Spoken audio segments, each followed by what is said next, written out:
So I just recently got into drones, and let me tell you, I am loving it.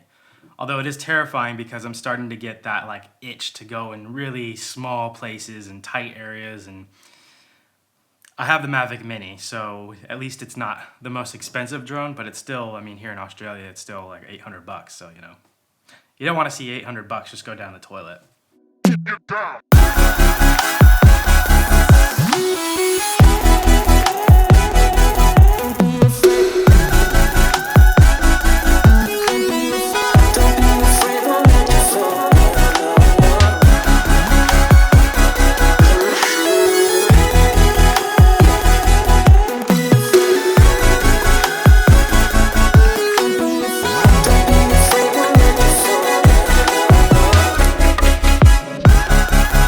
What's up guys, welcome back to the channel. So today I want to talk to you guys about why the Mavic Mini could be a better option than the Mavic Air 2 or potentially any other drone for your filmmaking needs and for all your all-around drone needs. So let me just start off by saying, yes, the Mavic Air 2 is a better drone all around. Of course it's gonna be. It's almost twice as much as the Mavic Mini. Of course it's gonna be a better drone. But that doesn't mean the Mavic Mini is a bad drone, not by a long shot. And just recently, this drone has become even more capable than it ever has been. It has now the option to choose your manual settings in video. So ND filters, here we come. If you don't know what I mean by the manual settings, basically it's gonna let you change your shutter speed to double your frame rate, therefore making it a lot more cinematic, and you're gonna be able to choose your ISO as well. But when you do put your shutter speed, double your frame rate, it's gonna make everything look white and washed out. So basically what you're gonna need is ND filters. And if you don't know what ND filters are, they're essentially sunglasses for your camera. I think it's a pretty well-known thing what ND filters are. But you can find ND filters online, just look up Mavic Mini ND filters, and they'll give you a range of ND4, ND8, ND16, ND32, and ND64 or something like that. And those are different ranges of ND filters. So basically ND4 would be the lightest, so like really, really light pair of sunglasses, and then as you go further down, the darker and darker it gets. So for brighter days, you would need darker ND filters. So essentially what that looks like, I'll just pull out the drone right here.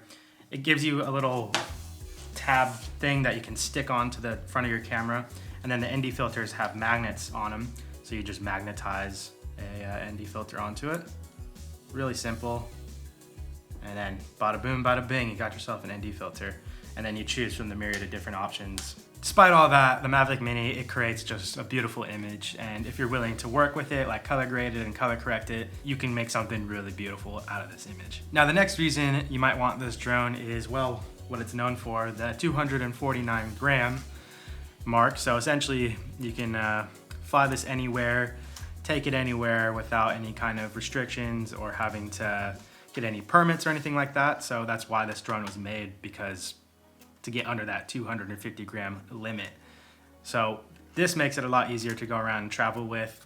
And now with the manual settings, it's overall, like if you're going to be doing some travel filmmaking, this is probably your best bet.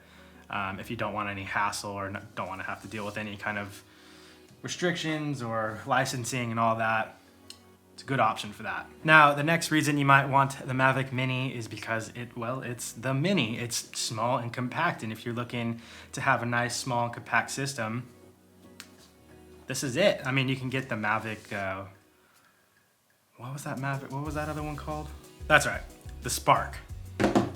That was a small drone too, but it wasn't nearly as good as this thing. This thing has just brought it to a whole nother level, and it's around the same price point and around the same size. So actually I'll grab the remote real quick and I'll show you what your whole package would be with this thing. And I'm back. Okay, so remote, drone. Essentially, that's all you gotta bring in your bag. That's it. So if you can find some room for this, and the charger. All right, so if you can find some room for this in your bag, you're set, because this is probably gonna be the smallest option when it comes to drones. Now, another reason why the Mini would be a better option than the Air 2 is if you're willing to do that risky stuff to get that awesome shot. Now, I'm not saying you can't do it with the Air 2, but it's just a whole lot more expensive, and you're probably gonna be a little bit more hesitant than if you were to spend, half the price on a Mavic Mini. Still, $500 is $500 or $400, however much this thing is. And nobody wants to see that just get thrown down the drain unless you're just super rich. But in my case, I don't want to see this go down the drain, but I am willing to, take the chance to get some cool shots. I mean, I find it fun. That adrenaline, it's fun. You just don't want to see it break. But even the best pilots crash drones. Yeah, quote me on that. So that's about it, guys. Now, quickly, I'll list off the reasons why this thing is a little beast. First off, being the price, being half the price of the Mavic Air 2. Secondly, the size. I mean, it's considerably smaller. I mean, essentially, I could just fit this thing in my pocket. That's how small this thing is. It folds up nice and easy, making it essentially just like a little burrito. Next up would be the manual settings for video, making this thing a cinematic beast, being able to choose your shutter speed, your ISO, changing your frame rate. Oh, and I also forgot to mention they added 24 frames per second, so even better. And last but not least, you can do risky stuff with this little drone, being that it is one of the cheapest drones you can get. All right, guys, that's gonna wrap up this video. Now let me know, would you get the Mavic Mini or the Air 2, or possibly another drone? Let me know down in the comments below. I'd love to have a discussion, and well, I'd love to talk drones. If this video did help you, I would appreciate it if you hit the like button. It helps the channel out tremendously.